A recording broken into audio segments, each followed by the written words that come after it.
buenas tardes. Muchas gracias por venir a esta charla con Jorge Fonseca. Jorge Fonseca es doctor en economía, también es profesor catedrático de economía aplicada en la Universidad Complutense, investigador, pues uno de los temas de su investigación tiene que ver precisamente con la globalización y la crisis, y aparte de eso es también miembro del Consejo Científico de ATAC. Para nosotros es realmente un placer y un honor tenerle esta tarde aquí en nuestra sede y desde luego todas las veces que fuera necesario. Jorge, gran amigo, y como ya os he dicho, pues vamos a tener el placer de escucharle. Esta vez obviamente tiene que ver con Argentina y con el neoliberalismo digamos en la visión que nos va a trasladar a partir de un momento. Bueno, en primer lugar, gracias Liliana, compañera del 15M, compañera de muchas gestas que intentamos compartir. Y por otra parte, sí, yo no te lo dije respecto a mi currículum, pero siempre me gusta señalar que mi principal título es haber sido delegado sindical del ESMATA de Córdoba en los tiempos, digamos, en que en Córdoba, en Argentina, digamos, había una actividad en la cual un señor llamado Agustín Tosco y otro llamado René Salamanca marcaban, digamos, la dirección de los trabajadores, que fueron quienes dirigieron grandes gestas. Bueno, vamos a hablar de Argentina frente al neoliberalismo. Rápidamente digo, vamos a hablar en primer lugar del significado del neoliberalismo, de Argentina brevemente antes del neoliberalismo y luego lo que ha ocurrido recientemente, y para terminar reflexionando sobre los retos de hoy, ¿no? Y en ese sentido, pues es necesario decir, bueno, en primer lugar, anticipo, hago un poquito de spoiler, es decir, que en el sentido que entendemos que el neoliberalismo es un orden social dentro del sistema capitalista. Es decir, y a eso vamos a dedicarle un minuto. El capitalismo, y si alguien tiene duda entre seguir mi relato y ver la diapositiva, le sugiero que siga mi relato, que voy a decir esencialmente lo que dice la diapositiva, digo, porque a veces resulta un poco disruptivo, ¿no? En esencia decía, empecemos hablando del capitalismo. El capitalismo tiene como máxima la maximización del beneficio, ¿no? De hecho, digamos, a cualquier precio. Aquí pongo una cita de Turo que dice que el capitalismo es perfectamente compatible con la esclavitud, o el neoliberal Xavier Sala y Martín Catalán, que dice que la democracia es un bien de lujo y que por lo tanto si le falta libertad política no es mala para el crecimiento. Esto para subrayar la idea de que efectivamente para los capitalistas, para sus ideólogos, pues realmente la idea de democracia y demás no son unas cuestiones relevantes. Lo que es relevante es la maximización del beneficio.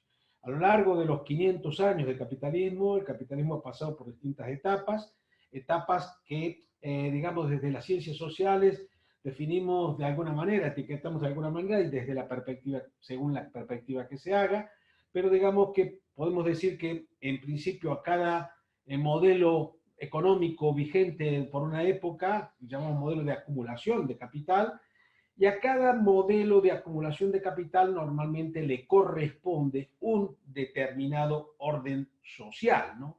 Así, si nos situamos en los albores del capitalismo que surge en el siglo XV, podemos decir que en ese siglo XV, en donde nace el capitalismo, que digamos Marx definió como el periodo de acumulación primitiva de capital, donde digamos se forja la clase capitalista, la burguesía, a partir de expropiar los bienes, tanto de bienes comunes que eran comunes porque eran compartidos, no eran propiedad de nadie, que tenían bien los agricultores, pero también bienes de la iglesia, e incluso expropiando, quitándole a propietarios privados esa riqueza que se va concentrando en pocas manos durante varios siglos hasta llegar al punto que hoy conocemos, ¿no?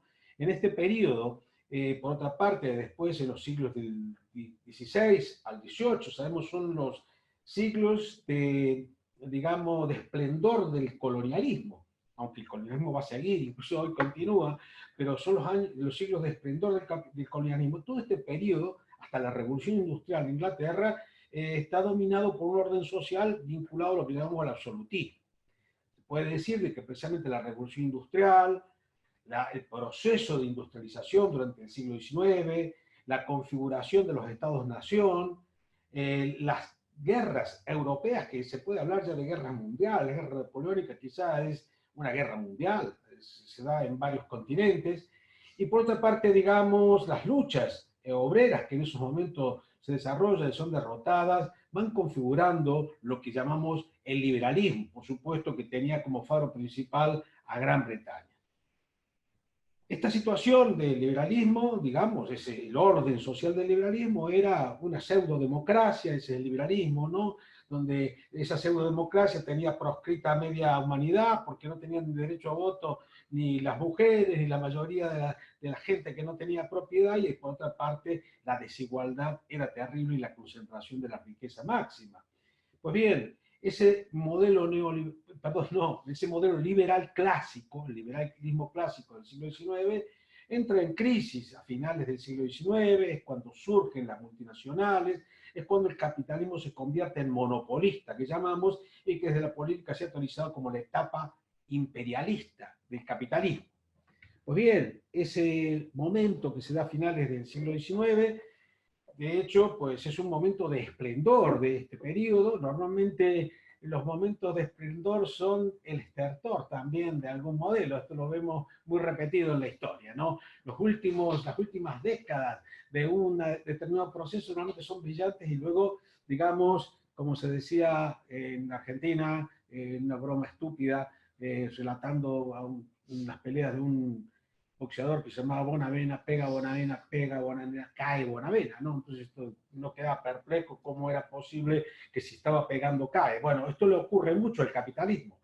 ¿Por qué? Porque desarrolla políticas en los periodos en donde se acerca la crisis que hacen que le insufle lo dopa al capitalismo para lograr sobrevivir, y en esos momentos alcanza cotas superiores en términos de crecimiento y de otros aspectos.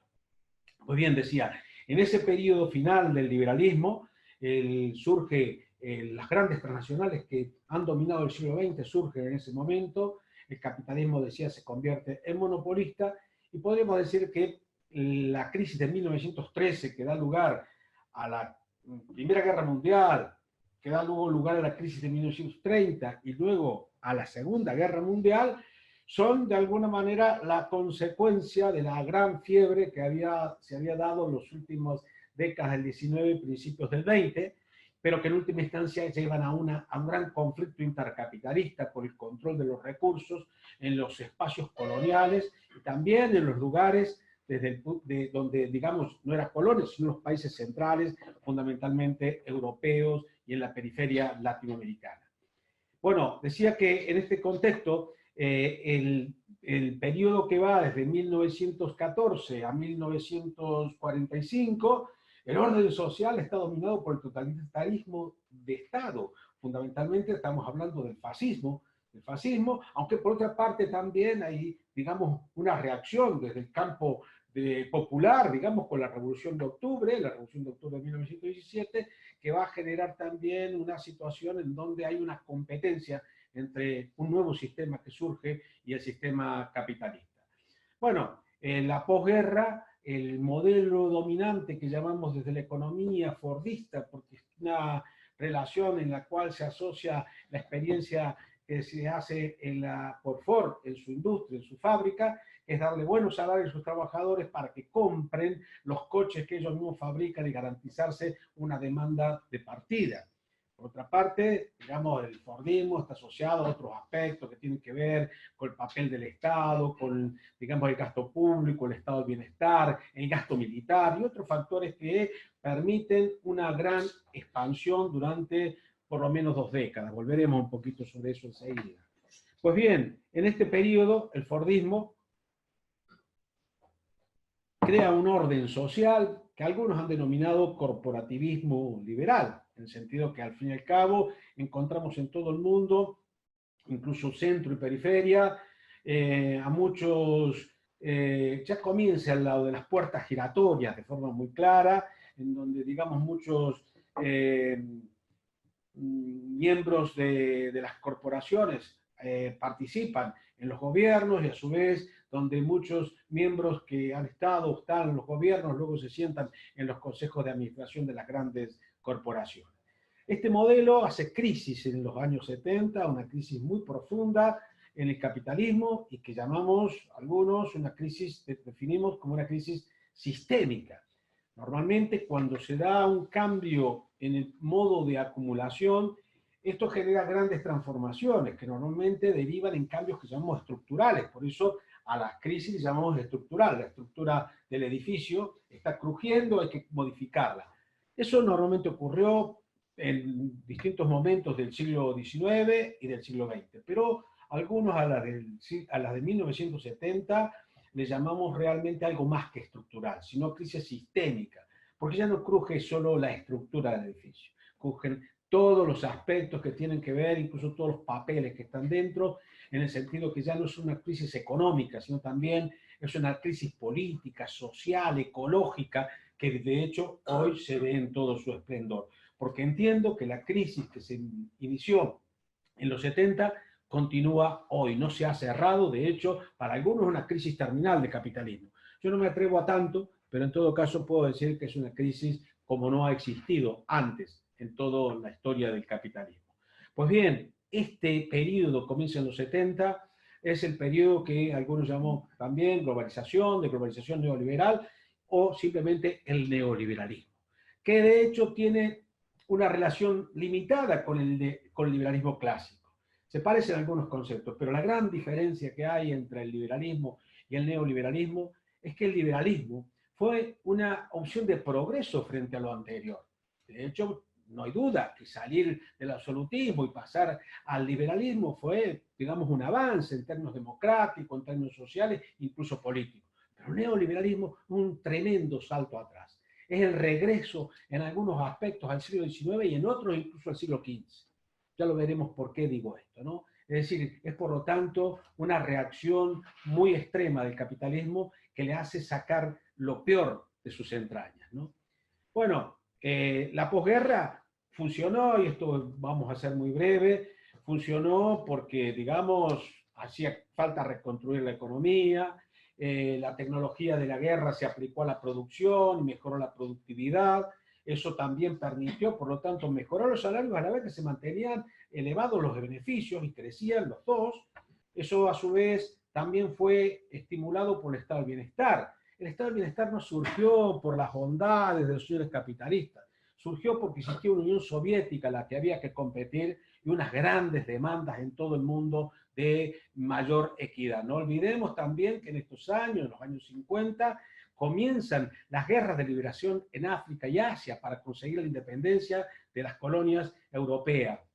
Pues bien, eso obligaba, por lo tanto, al capitalismo a responder, a mostrar su mejor cara. De hecho, esa cara más amable que mostró durante unas décadas es una excepción dentro de toda la historia del capitalismo. Y algunos, digamos, obviamente, pretenden de que lo sea definitivamente. En todo caso, en el momento actual es un retroceso respecto a muchas de las conquistas que se consiguieron en ese momento. Pues bien, en este periodo los subsidios a las empresas fueron masivos a través de mecanismos que ahora no puedo desarrollar, pero también el gasto militar cumplió un papel muy importante, el gasto permanente, la Guerra Fría permitió de alguna manera mantener la demanda y expandir la economía durante mucho tiempo, vinculado también al crédito. El primer momento en que surge el crédito al consumo para que compremos televisores, es en un momento en el que el patrón tecnológico está asociado a lo que llamamos la metalmecánica, la producción de bienes metálicos con articulación mecánica, le hace todos los vehículos de transporte terrestre, aéreo, marítimo y también los electrodomésticos. Pues bien, una expansión que no tuvo el capitalismo ni antes ni después, la que vive gracias a todo ese conjunto de factores por prácticamente 2 décadas o 2 décadas y media.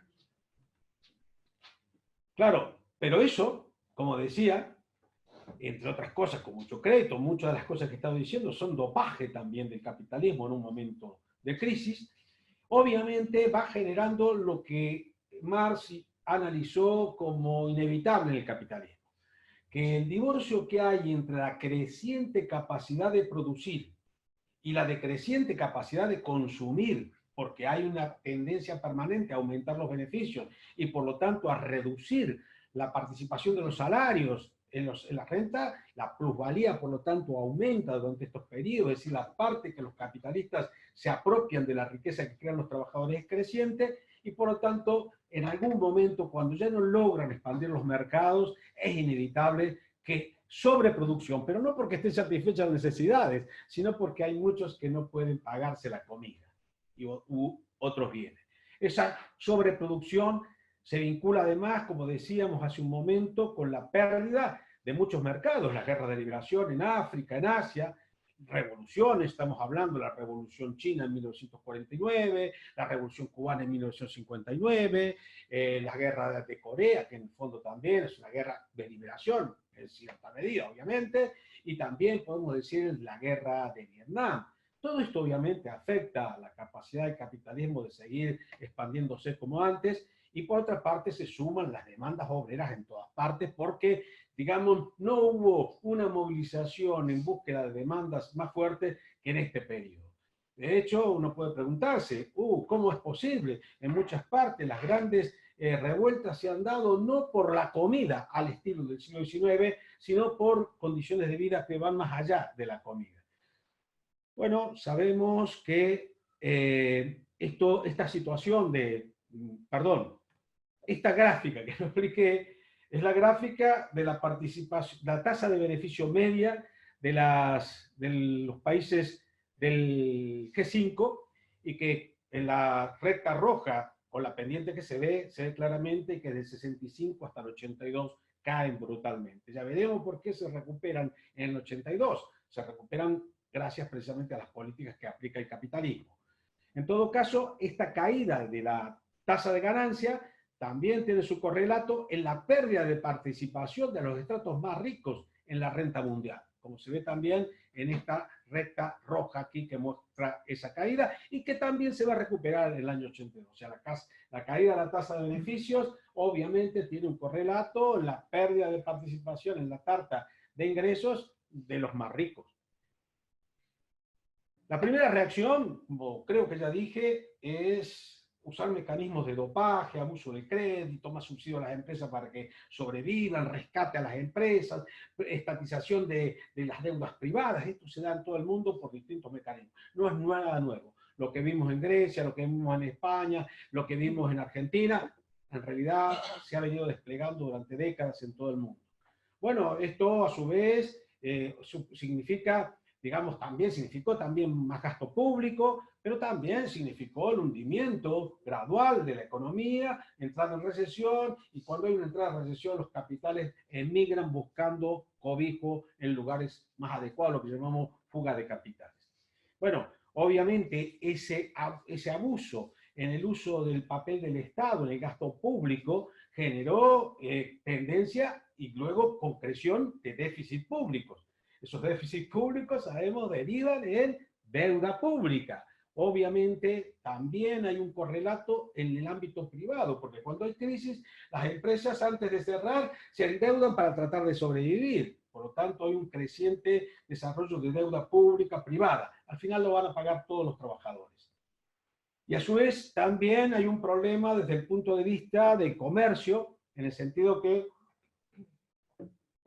obviamente, si se hunde el mercado interior, se tiende a importar menos y por lo tanto todos los países venden menos, tienen problemas de equilibrio de la balanza comercial, pero sobre todo los periféricos tienen problemas de la balanza de cuenta corriente, que es en donde también tienen impacto los intereses, los movimientos de capital y obviamente esos desequilibrios de cuenta corriente solo se pueden resolver para los periféricos con endeudamiento.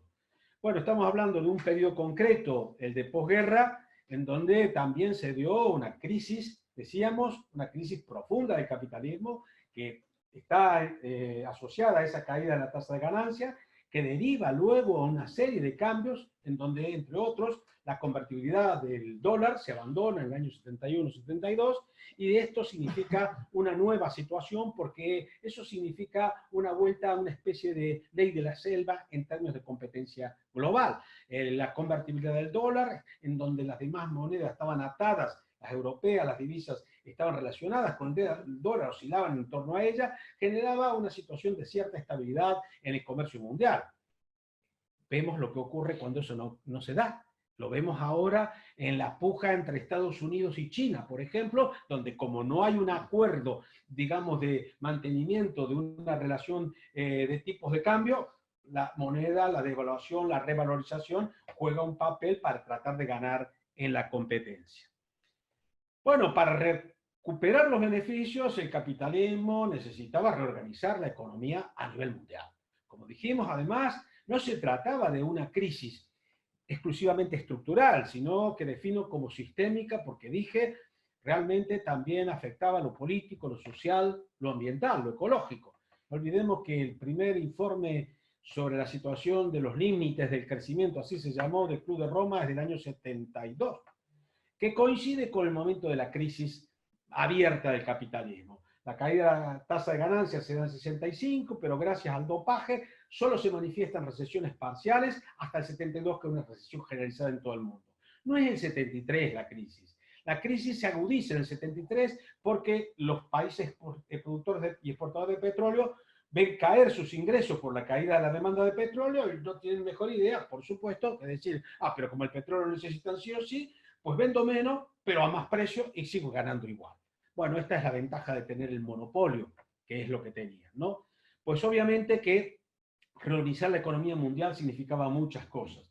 Significaba también cambiar el patrón tecnológico. La Segunda Guerra Mundial había incubado nuevas transformaciones tecnológicas, se había, digamos, de alguna manera superado la matriz metalmecánica y había aflorado lo que hoy llamamos las tecnologías de la información y de la comunicación. Emergen porque en el año 45 se crea el primer ordenador, en los años 60 la primera red, que es todavía limitada, pero que es el anticipo de lo que va a ser la web que tenemos actualmente. Bueno, esto a su vez también significa fugas de capitales de distintos lugares. La fuga de capitales se da normalmente cuando un mercado se hunde, los capitales se van a un lugar que sea más rentable. ¿Cuáles estaban hundidos en los 70? Todos, pero el capitalismo central tuvo la capacidad que siempre tiene, trasladarle el problema a los más pobres. La crisis, como digo, generalizada es en el año 72. De hecho, la recesión en Europa, los países desarrollados, Japón, Estados Unidos, en el 72. En el 73 se agudiza por el aumento de los precios del petróleo, pero resulta que en esos momentos la sobreproducción, el exceso de producción, ¿a dónde va? A los países periféricos, en donde el Fondo Monetario Internacional hace la vista gorda y ahí no había ningún problema para cumplir ninguna meta, y obviamente que en ese contexto logran venderle a los países desarrollados todo lo que les sobraba, endeudándolos.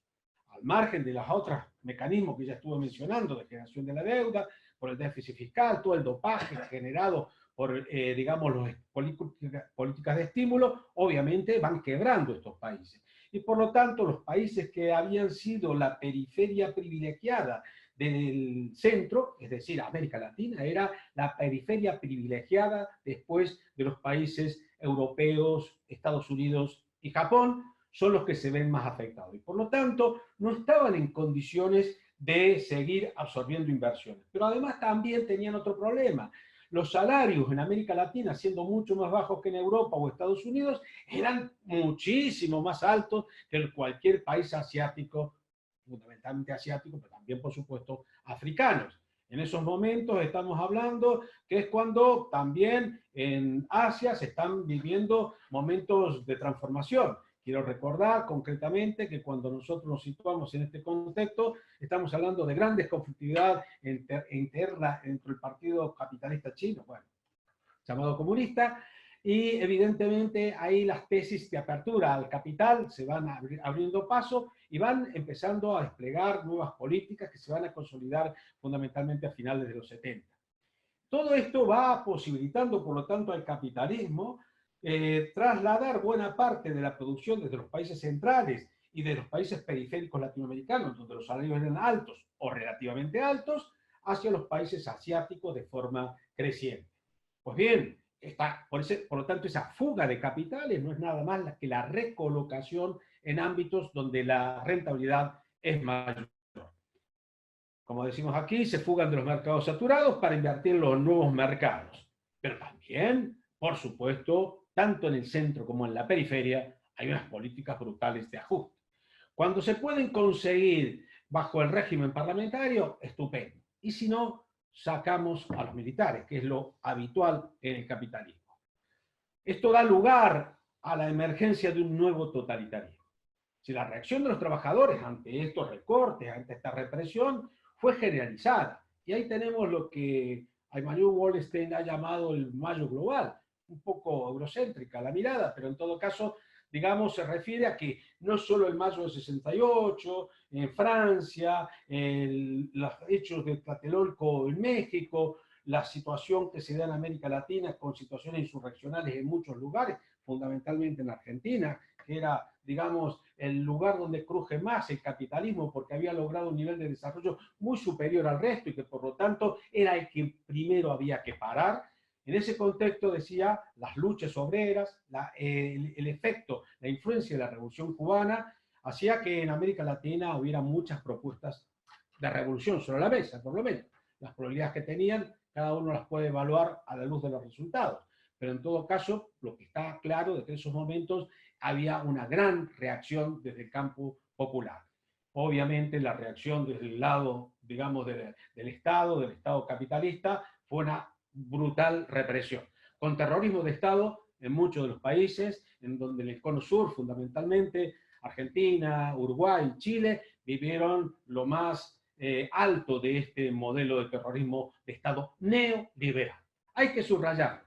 Hay que subrayar que el ideario económico, social que aplicaron fue el ideado, propugnado y asesorado por Hayek y Friedman, los grandes teóricos de lo que llamamos el neoliberalismo o los enfoques cuantitativistas en lo que se refiere a la moneda. Bueno, obviamente que este estreno del neoliberalismo en esos lugares, luego, digamos, tuvo su correspondiente extensión en los países centrales, fundamentalmente en Gran Bretaña con Thatcher, en Estados Unidos con Reagan, y a su vez, por supuesto, todo esto en una política de ajuste también en estos países. Son años también de alta conflictividad en Europa. Ahí tenemos huelgas en Francia, en Italia, en Alemania. Tenemos luego, incluso en algunos de estos países, una fuerte represión. Y de hecho va a continuar. Los ajustes, incluso en Gran Bretaña, vienen con un poco de retraso y tendremos los 80 con las luchas de los mineros que fueron también brutalmente aplastadas. Es decir, en los países centrales, volver a los Franco, Mussolini, Hitler, era un poco exagerado, máxime si no lo necesitaban, si lo podían resolver dentro del orden parlamentario, aunque fuera con un autoritarismo brutal. Bueno, esto es lo que ocurrió. Mientras tanto, se hacía la transferencia de renta de los trabajadores, perdón, a los que se les traía más plusvalía, a los que se les quitaban derechos, a los que se les quitaba estado de bienestar, salud, educación, para reducir el gasto, para reducirle los impuestos a los capitales y mejorar la tasa de beneficio después de impuestos.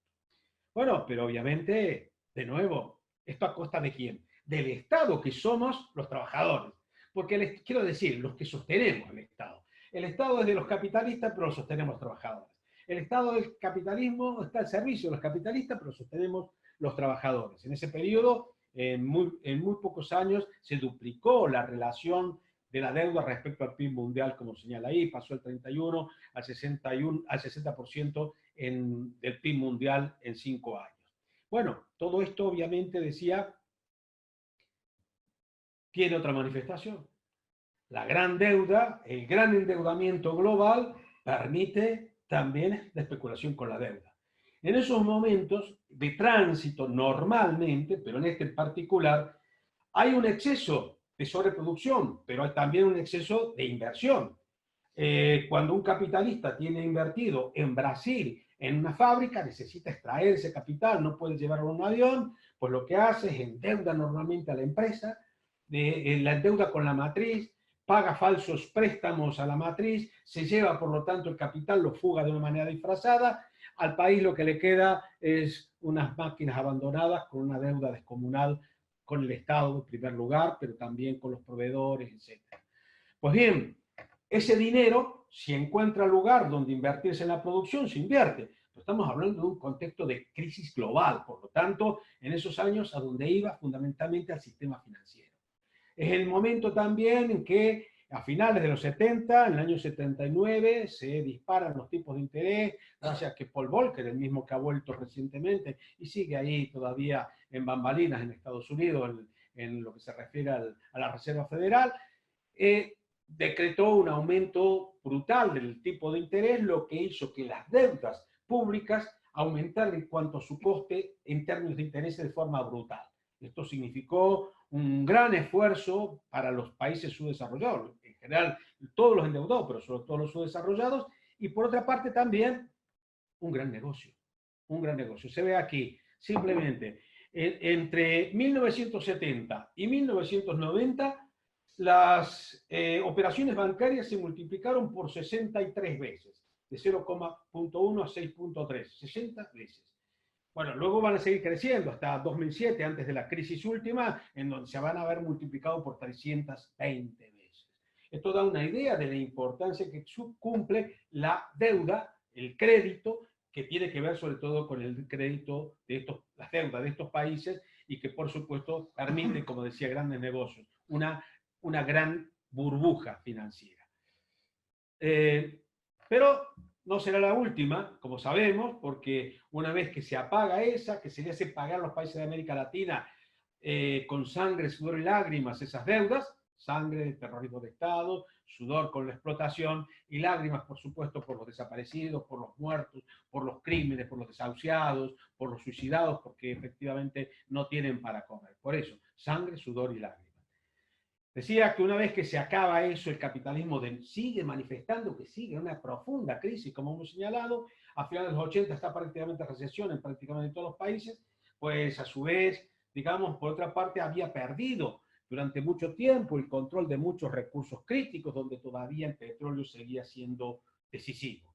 Pues obviamente todas las papeletas para una guerra en el Golfo que permitía dos cosas: la guerra como elemento de reactivación económica, pero también de recuperación total del control de los abastecimientos petroleros, que en manos de Gaddafi y en manos de otros díscolos, obviamente no estaba tan fácil de manipular. Bueno, esto significó una nueva burbuja. ¿Por qué? Porque la idea que recordamos de la guerra del Golfo, pero sobre todo en el año 94, de la guerra de Afganistán, que es la extensión de esa guerra por toda la región, significó, como sabemos, una elevación descomunal de las expectativas sobre las nuevas tecnologías, las que hoy disfrutamos, entre comillas, de forma evidente, ¿no?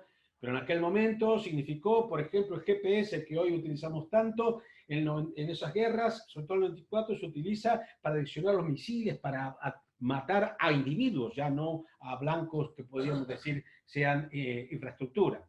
Bueno, todo esto dispara las acciones de las empresas vinculadas a estas nuevas tecnologías llamadas .com y crea una gran burbuja bursátil durante los años 90. Esa burbuja se va a pinchar como todas las burbujas, se pincha en el año 97, en donde se produce la primera crisis de la globalización, que empieza en Tailandia, con la devaluación del baht tailandés, y que se extiende por todo el mundo, hackea a Rusia, hackea posteriormente a Brasil, y voltea a Argentina a finales del 2001-2002. En realidad, Argentina entra en recesión en el 98, prácticamente coincidiendo con el efecto de la crisis asiática, que, como decimos al final, hace eclosión en América Latina. Sabemos que esta brutal crisis en Argentina, que terminó en lo que se llamó el corralito, tuvo implicaciones muy fuertes en términos económicos y sociales. Bueno, aquí se señalan algunos datos de cómo se multiplica el volumen de negocios over the counter, que serían las operaciones financieras de todo tipo, pero que no pasan por la bolsa, sino que son una llamada telefónica o en el bar de la esquina o, digamos, en negocios también sucios, porque todo cuenta ahí, ¿no? Y por otra parte, todo esto significó un aumento de todas las operaciones de tipo financiero, la creación de nuevos instrumentos financieros, los llamados derivados, que obviamente comienzan a tener un papel descomunal. Cuando decimos el papel descomunal, es decir, ya el precio del petróleo o del trigo no es fijado por la oferta y la demanda digamos, del momento, sino por los llamados derivados financieros, que son los precios de futuro a los que se va a vender esto, pero también los derivados tienen que ver con el resultado de un partido de fútbol, que evidentemente a lo mejor algunos tienen más ventaja de poder operar en algún negocio ahí que otros, porque pueden intuirlo, pero evidentemente cualquier cosa es un, digamos, subyacente útil para especular. Esto es lo que llamamos la financiarización. En el momento en el cual la economía a nivel mundial está dominada por la finanza y con un alto contenido especulativo. Entonces, ahí es cuando decimos se consolida en los años 90 el neoliberalismo.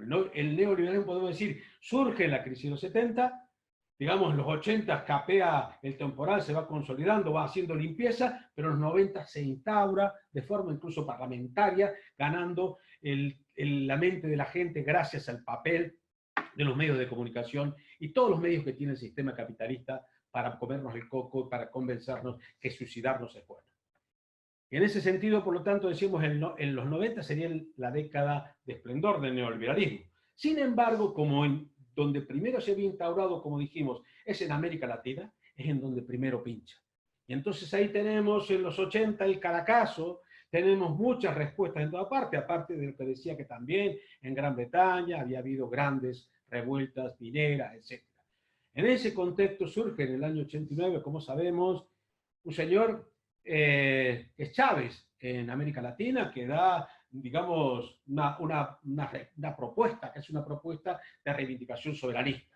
Bueno, esto va a significar que en América Latina se va a producir digamos, un punto de inflexión respecto al neoliberalismo. Sin embargo, en todo el mundo, en el resto del mundo, el mundo desarrollado va a seguir, porque después de pincharse la burbuja de las .com, pues tendremos la burbuja de la subprime, de las burbuja hipotecaria, burbuja digamos, inmobiliaria, que evidentemente permite una nueva expansión que se va a romper en 2008. Mientras tanto, ya se estaba incubando y se ha incubado y todavía siguió durante unos años otra burbuja, nunca va necesariamente una sola, que está relacionada con el precio de las materias primas. Esas burbujas se hacen precisamente en las esferas financieras, a través de la especulación que decía, en donde los precios no necesariamente están relacionados con el movimiento real de los bienes sobre los que se basa la especulación. Pues bien, decíamos que esta es la situación en la cual, digamos, las distintas burbujas han mantenido a este moribundo, que no sabemos cuánto puede durar, hay moribundos que duran mucho tiempo, que puede durar, que es este capitalismo senil en su peor versión y que obviamente, digamos, todavía estamos viviendo. ¿Pero qué es entonces el neoliberalismo resumiendo? Bueno, es un orden social totalitario, que a diferencia del totalitarismo, digamos, basado en digamos, en el totalitarismo de Estado del fascismo, en donde el Estado tenía un papel en la producción, aquí no, aquí todo se ha dejado en manos de las grandes corporaciones, el mercado que en realidad son las grandes corporaciones, y por otra parte el Estado está reducido a una función casi, digamos, de simulacro, en el sentido de que todavía en algunos lugares cumple algunas funciones que tienen que ver con rasgos verdaderamente asociados a algo que podemos llamar democracia, pero en la mayoría de los casos de lo que se trata es de vaciar el contenido sustancial de la democracia para que precisamente ese 1%, esa oligarquía mundial, pueda manejar las economías, las sociedades a su antojo. Bueno, ese 1% son las corporaciones transnacionales y los propietarios de esas empresas. Hay estudios, por ejemplo, que señalan que, digamos, un puñado de un centenar de accionistas participan y tienen una capacidad de decisión muy fuerte en decenas de miles de empresas en todo el mundo. En decenas de miles de empresas de todo el mundo. En otro momento, digamos, si tuviese tiempo, busco la diapositiva donde están los datos más precisos. Pero en todo caso, esto nos da una idea de ese hipercontrol, hiperconcentración de la riqueza. Pero estos no buscan solamente regular la economía. Buscan también organizar nuestra vida para que nuestra vida sea un permanente consumo mercantil, es decir, que nosotros mismos nos convirtamos en mercancía. Hay muchas maneras de convertirse en mercancía. La más evidente es ir a un programa de Gran Hermano. No lo digo de manera insultante, Lo digo simplemente, de quien va ahí lo que está vendiendo su vida, ¿no? Su cuerpo, su vida cotidiana es una absoluta... Pero cuidado, que la nuestra también lo es, cada vez que entramos a las redes sociales, dejamos nuestra huella, los Big Data lo van registrando, etcétera, ¿no? Por eso decimos que han mercantilizado la vida a la vez que han degradado las condiciones de vida ambientales porque han destruido la naturaleza para esquilmar los recursos con un impacto ambiental descomunal. Se puede decir que el neoliberalismo, por lo tanto, es una revuelta contra el orden capitalista de posguerra, que era un orden regulado y con un estado de bienestar, pero sobre todo es una revuelta contra los derechos humanos. No olvidemos que en el orden de posguerra se consigue algo que es un gran avance, que a veces no le prestamos suficiente atención, que es la Declaración Universal de Derechos Humanos, la Carta Universal de Derechos Humanos, que firman en primer lugar Estados Unidos y la Unión Soviética, una fuerte disputa en donde por un lado Estados Unidos quería garantías del liberalismo político clásico de ellos, y la Unión Soviética los derechos sociales. Al final, no sé cómo, pero dice, bueno, venga, todo adentro, y al final tenemos una carta que no será lo perfecto ni lo ideal, pero que es una buena base para luchar por condiciones de vida digna. Obviamente que sabemos que en este contexto, cuando es posible, como decía, este totalitarismo de mercado que le llamo, es, digamos, capaz de funcionar sin, digamos, apelar a dictadores, en el sentido lato, ¿no? Y en ese sentido tenemos una dictadura en Europa en donde el Banco Central Europeo decide por nuestra vida. Si alguien no vio Adultos en una habitación, Adults in the Room, ¿no? Que cuenta el libro de Varoufakis, por favor véala, porque si tiene dudas de cómo opera esta dictadura, pues ahí se visualiza de forma muy nítida. Sí, comportarse como adulta, la traducción, sí. Entonces, en ese sentido decía, en otros lugares no es posible. Lo vemos en Bolivia. Lo vemos en Bolivia, un lugar, un país que es periférico, pero que tiene recursos fundamentales, no solo de gas, sino del oro blanco, que es el litio. Tiene los mayores recursos de litio. El litio es esencial, más importante para el futuro que el petróleo, porque es el que alimenta todos los cacharros tecnológicos. El triángulo del litio que se llama, que está entre Bolivia, Argentina y Chile, explica la situación en estos países. Bueno, en parte, no vamos a simplificar, pero en todo caso sabemos de que precisamente lo que está ocurriendo en Chile, que es la respuesta a la política totalitaria del régimen de Piñera, y si alguien tiene dudas del carácter totalitario, vea las imágenes de la represión terrorista que se aplica. Y veamos, por otra parte, la complicidad de la Unión Europea y de España en relación con él. Obviamente que, digamos, en este sentido, cuando hablo de totalitarismo de mercado, me refiero a que no hace falta necesariamente un dictador con gorra y con una espada o con una pistola para que estemos en una situación dictatorial. Hayek dijo, mi preferencia personal se inclina a una dictadura liberal y no un gobierno democrático donde todo el liberalismo esté ausente. Hayek es junto con Friedman, los dos grandes ideólogos económicos del neoliberalismo, y ambos asesoraron a Pinochet. Friedman, en la carta a Pinochet, un mes después de su encuentro, dice que las experiencias cuando el gasto público fue reducido drástica y rápidamente argumentan en pro de un tratamiento de shock. Naomi Klein ha tenido la suerte de dar el golpe publicitario y parece ser que ella es la inventora de la idea de la doctrina de shock. No, es de Friedman, es de Friedman. Y en ese sentido, por lo tanto, siempre, efectivamente, cuando un régimen totalitario de este carácter asume, en el primer año aplica todas las medidas para que sean irreversibles. De ahí que muchos le critican al régimen de Macri que no haya sido tan drástico en un primer momento. Lo que no tienen en cuenta es que para ser drástico en un primer momento hubiese tenido que volver a apelar a los militares. Y hubiese sido difícil, porque el pueblo argentino estaba suficientemente movilizado, empoderado, diría yo, y por lo tanto no estaba dispuesto a aceptarlo de una manera silenciosa. Como se ve, tampoco lo están los pueblos de Bolivia, que se resisten, no están tampoco el pueblo de Chile, que también se resiste, no está el pueblo de Colombia, que también se resiste ahora al señor que en un lapsus el otro día Duque dijo, Colombia con P mayúscula. Y yo me di cuenta por qué se había equivocado. Claro, Colombia con P mayúscula de paramilitares, que es de donde viene, de paramilitares, que es de donde viene el señor Duque y Uribe, ¿no?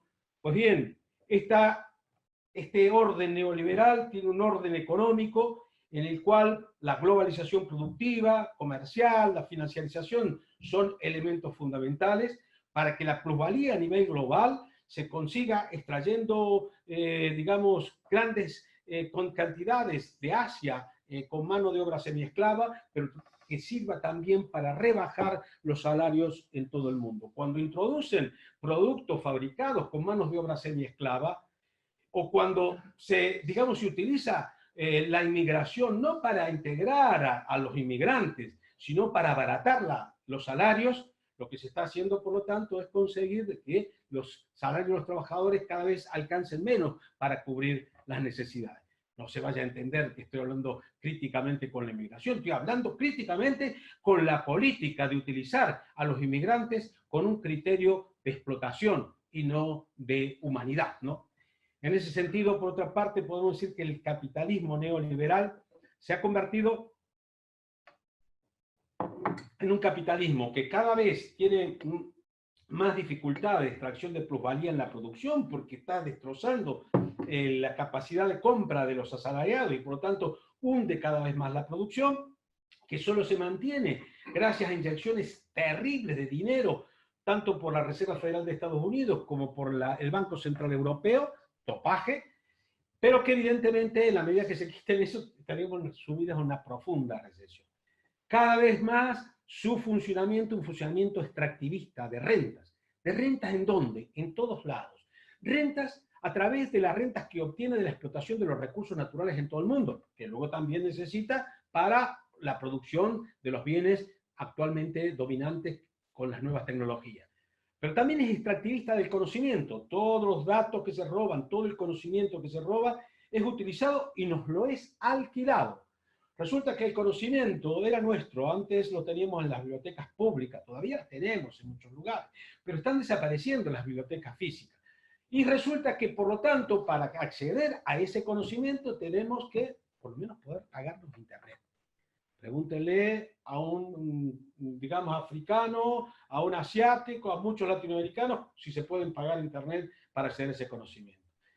Me tiemblo pensando el momento en el cual desaparezcan prácticamente todas las bibliotecas físicas y entonces ya definitivamente quedemos en manos de estos criminales. Pero es que además de eso, también usan ese conocimiento para desarrollar lo que malamente llaman inteligencia artificial, que como digo, no es artificial, es la inteligencia humana materializada en una tecnología. Resulta que eso que es conocimiento humano se patenta y nos lo venden. Y hablo que, por lo tanto, cada vez tenemos más restricciones a una serie de cuestiones que son producto de millones de años de evolución de la humanidad que ha acumulado conocimiento que hoy no está accesible para todos. Es apropiado de los países desarrollados, pero sobre todo es apropiado por un núcleo muy duro de las grandes transnacionales. Las famosas GAFA que están, GAFA, Google, Apple, Facebook y Amazon, son, digamos, las grandes apropiadoras a nivel mundial de toda la información. Felizmente tuvimos un momento en el cual algunos compañeros, que aprovecho para honrar su recuerdo, fueron capaces de robarles un pellizco, pero lo han pagado muy caro, y me viene a la memoria precisamente Julian Assange, que quiero recordar porque precisamente ha puesto en evidencia los crímenes y toda la utilización que se hace de esa información. Otro lugar en donde se hace mucho extractivismo rentista es en las finanzas. ¿Por qué? Porque precisamente, ¿qué es la finanza? La deuda. La deuda, ¿qué retribución tiene? Una renta, que son los intereses. El rentismo es también una manera de extractivismo porque a través de la deuda de los países se extrae la riqueza de esos países. Países que dedican 6% del PIB para el equivalente a 6% del PIB para pagar el servicio de deuda. Eso ocurrió con América Latina durante los años 80 y vuelve hoy de la mano de los gobiernos neoliberales.